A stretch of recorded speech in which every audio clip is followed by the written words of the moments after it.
नमस्कार दोस्तों, स्वागत है आपके अपने YouTube चैनल फार्मा संज्ञान में। दोस्तों, इस वीडियो में हम बात करने वाले हैं एंटी एलर्जिक टैबलेट्स के बारे में। तो दोस्तों, जो एंटी एलर्जिक टैबलेट्स है, एंटी एलर्जिक मेडिसिन होती है, ये 2 टाइप्स की होती है।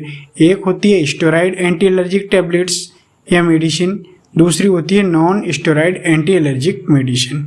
तो दोस्तों, इसमें फ़र्क ये होता है, जो स्टेरॉइड एंटी एलर्जिक टैबलेट्स होती है ये बहुत ही कम समय के लिए पेशेंट को दी जाती है और लंबा समय तक इस टैबलेट्स को देने से उसके ऑर्गन में प्रॉब्लम हो सकती है।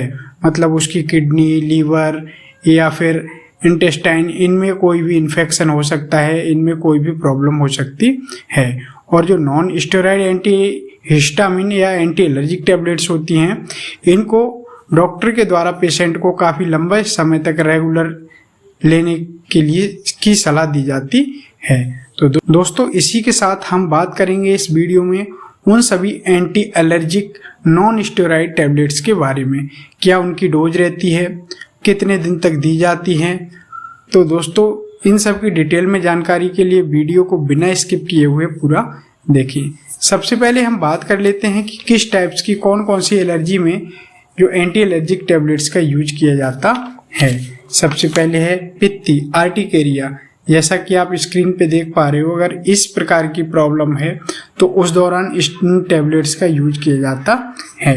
या फिर कीड़ों के काटने पर एलर्जी, हमारी बॉडी में किसी प्रकार के कोई कीड़े ने काट लिया है, जैसे मधुमक्खी ने काट लिया या फिर किसी और कीड़े ने काट लिया, उस दौरान जो एलर्जी हो जाती है, उस कंडीशन में इन टैबलेट्स का यूज किया जाता है। या फिर आँखों का लाल पड़ जाना, आँखों से पानी बहना, आँखों में खुजली चलना, इस कंडीशन में इन टैबलेट्स का यूज किया जाता है। या फिर खाने से एलर्जी, किसी पेशेंट को कुछ ऐसी चीज़ें होती हैं जो हमारी बॉडी को सूट नहीं करती हैं, उस दौरान भी पेशेंट को एलर्जी हो जाती है। या फिर किसी मेडिसिन से एलर्जी हो सकता है, पेशेंट को कोई मेडिसिन है वो सूट नहीं करती है, उसकी बॉडी के लिए सूटेबल नहीं है, तो उस पेशेंट को उस मेडिसिन से एलर्जी हो जाती है। उस दौरान यह एंटी एलर्जिक टैबलेट्स का यूज किया जाता है।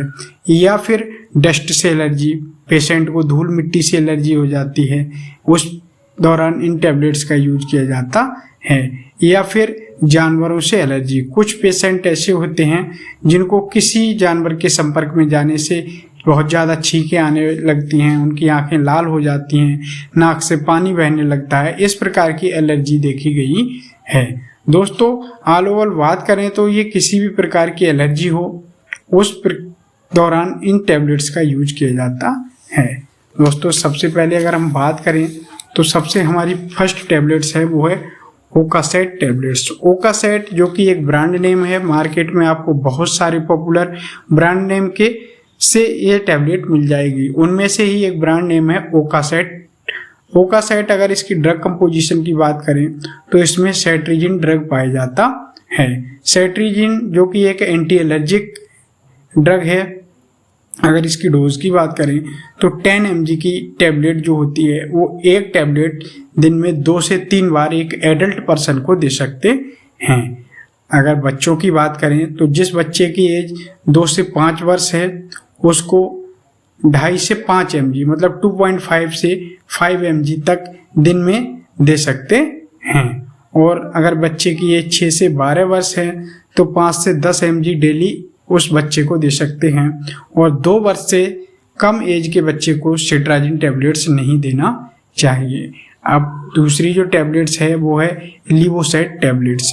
लिवोसेट टैबलेट्स, अगर इसकी ड्रग कंपोजिशन की बात करें तो इसमें लिवोसेट्राजिन ड्रग पाया जाता है, जो कि एक बहुत ही अच्छा anti histamine anti allergic drug है। अगर इसकी डोज की बात करें तो एडल्ट पर्सन की जो डोज रहती है वो 5 mg सुबह शाम दे सकते हैं।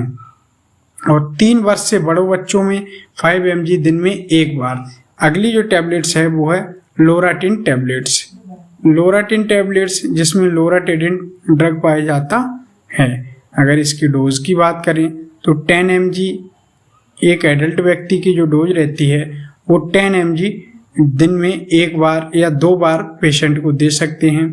और अगर किसी बच्चे की बात करें तो 2 से 5 वर्ष के बच्चे के लिए 2 से 2.5 से 5 mg डेली, या 6 से 12 वर्ष के बच्चे की एज है तो 5 से 10 mg डेली उस बच्चे को दे सकते हैं।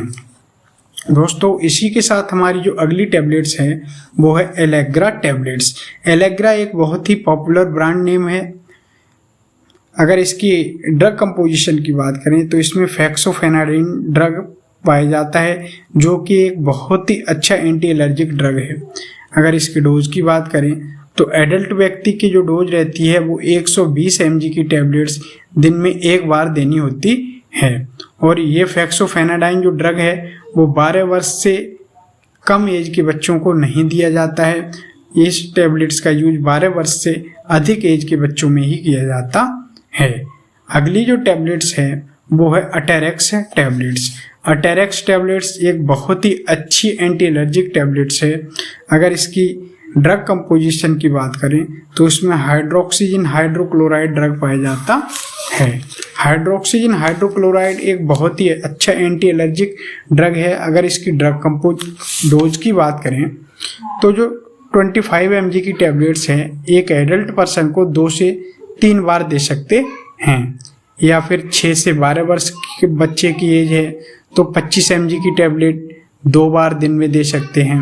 और किसी भी बच्चे की एज 1 से 6 वर्ष है तो उसे 12.5 मतलब 12.5 mg 12.5 mg दिन में 1 से 2 बार उस पे बच्चे को दे सकते हैं। अगली जो टैबलेट्स है वो है फेनार्गन टैबलेट्स। फेनार्गन टैबलेट्स एक बहुत ही अच्छी एंटी एलर्जिक ड्रग है। अगर इसकी ड्रग कंपोजिशन की बात करें तो इसमें प्रोमेथाजिन हाइड्रोक्लोराइड ड्रग पाया जाता है। और इसकी डोज की बात करें अगर तो 25 mg से 50 mg तक दिन में 1 या 2 बार पेशेंट को दे सकते हैं। और इसका यूज बच्चों में नहीं किया जाता है। इसी के साथ अगली जो टैबलेट्स है वो है एबिल टैबलेट्स।